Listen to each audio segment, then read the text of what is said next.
Hi, it's me, and that's him. Yeah. And we're the Sci-Fi Scholars. This week with a special guest. Hey. And we're talking Gods of Egypt. Are you ready? Yeah. You sure? I'm talking to you. Yeah. As always, click anywhere on the screen to stay spoiler free. So, I reckon this movie should have had the tagline, Beck, Prince of Egypt. Because basically Beck is Prince of Persia, but he's in Egypt. He steals stuff, does parkour, was a street kid, and ends up in second in command of the country. Right. Yeah. It's the plot of Prince of Persia. But he's saving gods, not like people with a magical dagger. Yeah, I can see that. That's just what I Not think. that I've even seen Prince of Persia, but Have you ever seen the games Prince of Persia? I have. I know a little bit about it. So the movie is based off the games, but for me, I didn't know that. watching this movie, Gods of Egypt, reminded me of Prince of Persia, especially in the beginning when he stole the dress and did the street running stuff. It was just like, well, I hope it's not the same movie, but parts of it felt rather similar or a rip-off of, or maybe just inspired by, but that's what I thought of through the movie. Yeah, that's fair enough. I didn't because I haven't seen the movie. Well, The reason I saw this is because I'm a huge Stargate fan, and I was just like, it kind of reminds me a little of Stargate. And there was a couple of notes in the music at the very start that made me go, that is so Stargate. That was about it though. The rest of it wasn't even close. yeah. But I liked the start with the music because it just reminded me of Stargate. Yep. Which was kind of cool. One thing I thought that was even weaker in this than Prince of Persia, though, is that they only showed one scene of him stealing something, and then that explained his amazing stealing ability throughout the whole rest of the film. Yeah. Whereas in Prince of Persia, they show a bit more of his background and how he's actually grown up on the streets, and that explains his skills and stuff. Yeah, that's a good point. He does seem to be inexplicably this Like obscure. Well, I He guess might as well be a god. Well, like, that's the whole point. They say that in the thing. Are you sure you're not a god? What would I be the god of? The impossible, because this movie doesn't make sense. Sorry, he doesn't say because this movie doesn't make sense, but he does say god of the impossible. That was the only point. The funny thing being, that was the only point in the movie where I felt like they turned to the camera and went, "Yeah, this movie is crap. Yeah. Get over it." But that was the problem. One of the problems I had with it. It's like, did you not read the script? Did you not realize what movie you are making? It's so. As much as I hate it, I for some weird reason love it. In a weird way, like maybe not love it, but enjoy it. I enjoyed it. I walked out going, I got what I came for. Yeah. I went in thinking this is going to be an overblown mess of a movie that's not going to make any sense really. That's just full of CGI that wasn't very good. Some of it was cool. Some of it was good, but like it was I said cool, not good. Cool. So it's fun and it's enjoyable, but it doesn't to provide the suspense of disbelief. Like you can, it's like that doesn't make sense, but it looks shiny. But yeah, the fact that it's almost the actors didn't seem to realize what movie they were in. Yeah, they didn't have that playing it with that air of, we know this is a ridiculous movie. We know this is kind of more of a B grade movie for some weird reason with an A grade freaking budget. But that may have also just been the way that they directed it or wanted it. But I don't understand how Lionsgate, I think it was Lionsgate, decided to make this movie No, I reckon with that budget. No, at least. what it was is we're making a very serious Egyptian mythology movie. And then Jack Black was like, you know what? This would be hilarious. I'll just tweet this, tweet that. And then they were like, wait, what happened? And he backed out at the last second. after they've released it, they've gone, wait, someone changed something. It's just crazy how much this movie with such a big budget not only did so little on screen, really, but I don't think it's done too well either, compared to some other movies that have had a much smaller budget that have done not only better in the box office, but just with what they had, they knew what they worked with it. Yeah. I don't know, for me the CGI just really pissed me off. I'm glad I didn't go into that movie with too high expectations, because I'm a lot more forgiving on films if I don't expect them to be really high quality, and then I can actually appreciate what's in them. Yeah. I think that's why I walked out enjoying it, because I knew as I went in, I went, this movie is not going to be good. Which we could tell beforehand because you watched the trailer. Because if it's a movie you're expecting, you don't watch trailers. But you had watched the trailer and you were like, yeah, I don't really have high expectations for this. I'm going to see the trailer. Yeah, still don't have high expectations. But it will be a bit of fun. A waste of an afternoon, just mucking around. Kind of a deal. It was a good night. Yeah. I don't know why I just decided to talk about the night. Well, we referenced the night last week as well. Good point. So yeah, it was fun. It was what we expected it to be, a bit of silliness. Just a little bit. Okay, fine. It was a lot of silliness.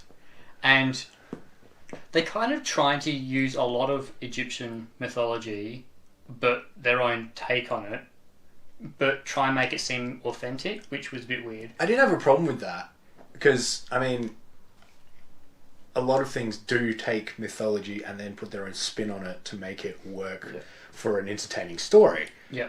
And one of the things I thought the movie did get right was the whole gods and immortals going on thing, like how the gods were bigger, like not only in size but also like looked up to, and like a lot of them had a very deep faith, like the girl he stole for. Yeah. Her whole time it's all about her faith in I can't remember the dad's name. No, Horus. Yeah. Horus is the god of, they call god of the wind. Ra's the fire god. Yeah, he was the one. Osiris. Yeah, there we go. The sun. But yeah, I thought that was cool, and I did like the take on Egyptian mythology to a certain degree.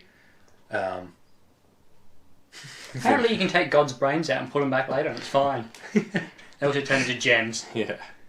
But yeah, they took out... Oh, that was weird. That bit was weird, how he tried to become the ultimate god by taking what each god was the god of, and then putting it into himself as part of some mech machine thingy that turned him because into... the thing is, the gods were basically, I don't know, Iron Man, who's been on like Pimp My Iron Man.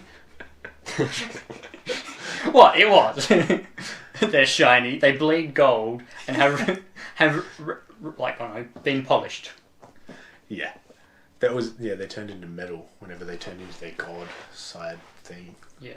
Which was... He made himself some super god of gods and then still got outsmarted by like a little Immortal. kid. Immortal. Yeah. Which you saw coming a long time. Yeah. And don't you just love it how movies have this fascination with massive CGI cloud almost looking things?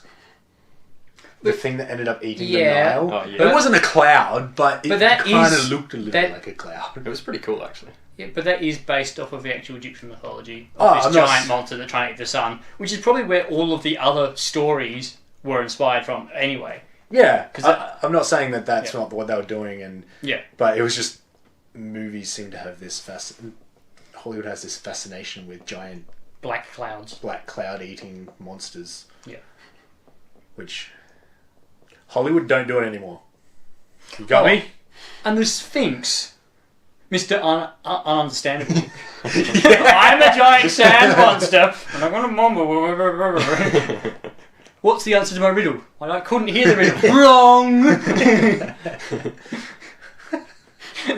I did have a hard time.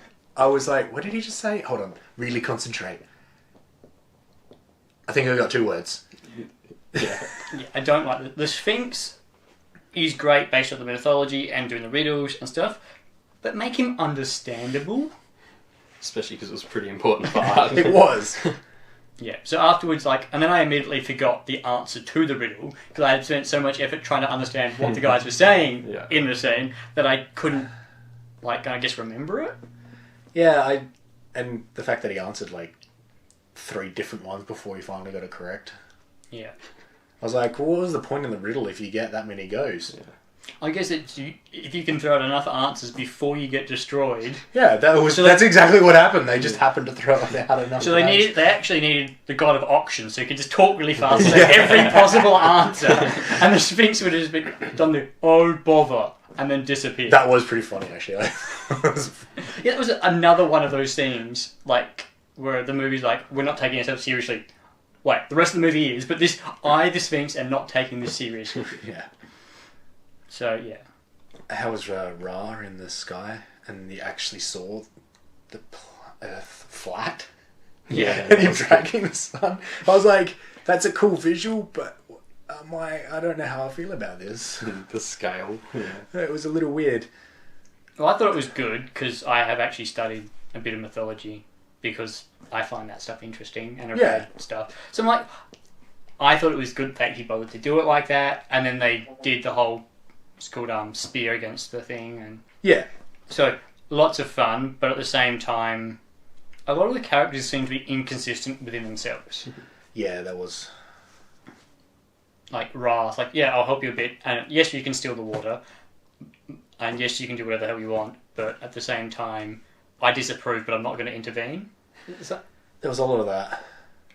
And then it was really random. He was just floating in space, and then he flew up to him and saved him with something.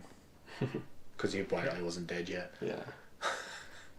Yeah, so it was a lot of, I guess, inconsistency, and potentially two different people were fighting over where the movie was going. Although at the end I did really like that the main god, I can't remember his name now, said to Set, yeah.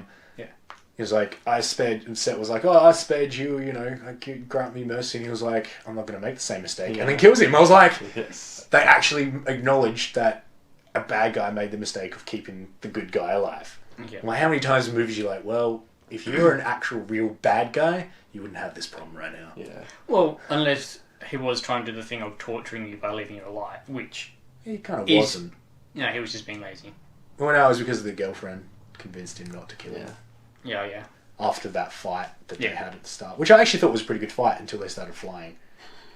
Yeah. The fight up until then was actually, I was like, hey, this is a lot better than I was expecting. There's choreography was pretty good. There was, you know, the blows seemed to be fairly strong. There was a couple of good moments, and then all of a sudden they started flying, and then I was like, okay, now it's just kind of turned into an inconceivable mess. Well, maybe not inconceivable, but a little bit of a mess. Yeah, I'm not even sure how Set's meant to fly properly. But Well, he can't. yeah, which is the problem. He took him up. Oh, yeah, that's right. That's why he was in the air, but which makes sense in the context of his character. He's going, oh, well, he can't fly. I'll take him up to flight. That way I'll be able to win. But, yeah, that's where the fight lost me. Yep. But oh, and that's called you defeat the guy who can't miss by blinding him. Yeah. So, Osiris, perfect marksman, except if there's mirrors. So we needed someone, god of mirrors. So, damn you. But that's actually based off of a different mythology. The reflections to blind the perfect marksman was something else. I don't even think it's Egyptian, but whatever. I don't think they kept it solely Egyptian. They used Egyptian mythology as the base and went into it, and then obviously put their own spin on a lot of things. But then ripped off. Which was kind of cool. I liked the mythology side of it, actually. It was kind of a cool little mythology, cool... adventure. Turn your brain off adventure movie. Yeah. And then, I guess there was the whole thing of the director apologising for whitewashing it. It's like 2 weeks before the movie, I think it was a month or two before the movie came out. Yeah. So. And then he went for a rant on Facebook.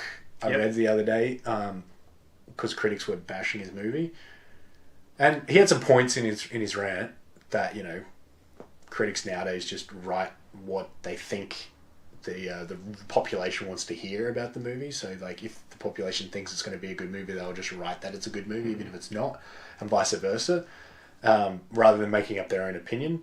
But I think they're actually correct in this sense. It's not a good movie.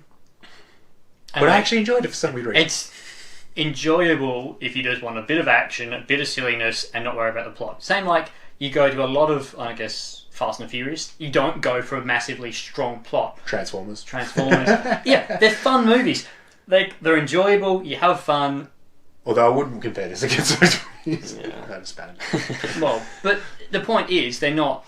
Those movies aren't done for their plots. No, they're not. There are movies which are very plot heavy, which have other problems. This is a movie that has no strong plot, is lots of fun, and the CGI is like, we have CGI! Yeah. It's almost like they wanted you to know every CGI shot was CGI. Yep. Rather than try and blended in like CGI is meant to be. Yeah. But I felt like the plot, like for the first half of the movie, I was waiting for things to happen. I wasn't sure who was actually the important characters, who I was going to care about. And then in the second half of the movie, there was so much action going on, and I didn't really care about anyone. So it was like there was too little in the first half, and then too much in the second half. yeah. Yeah. If it was a movie that was specifically set around making you want to care about characters and actually invest in those characters, then that would be a problem that I would agree with. But because it doesn't seem like that type of movie to me, I wasn't looking for a character to care about. I was just, hey, he's the main character. Yeah.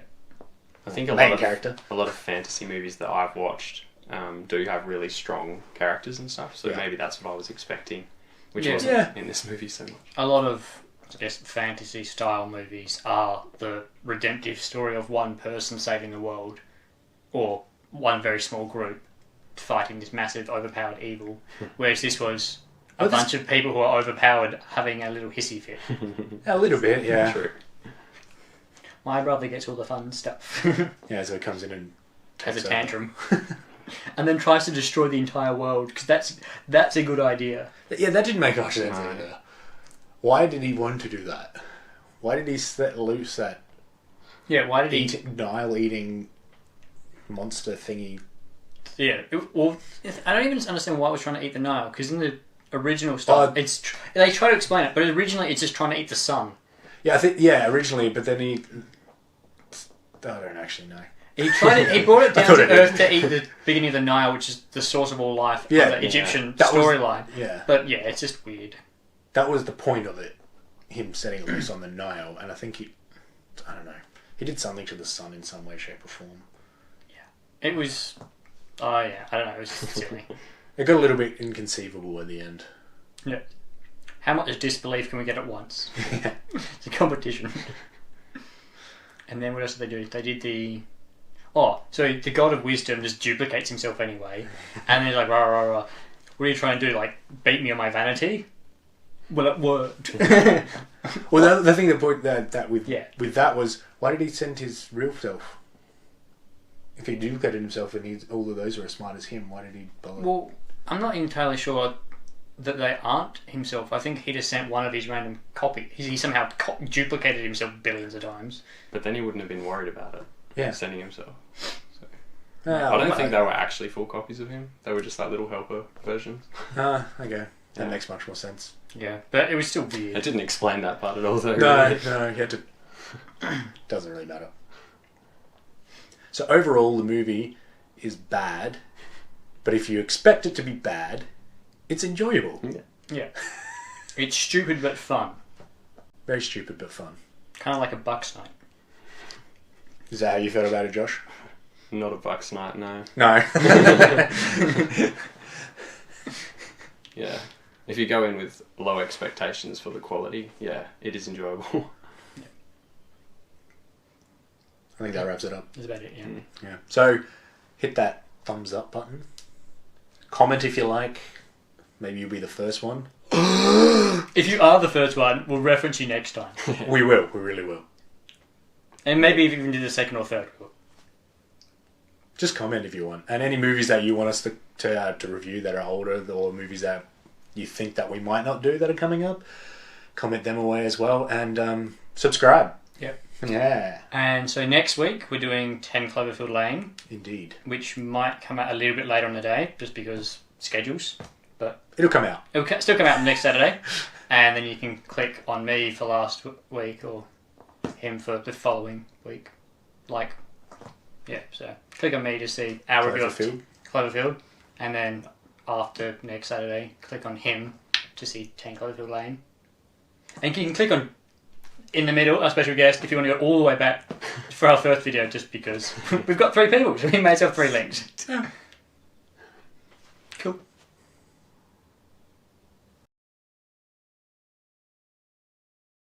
I'm a giant sand monster, and I'm going to mumble.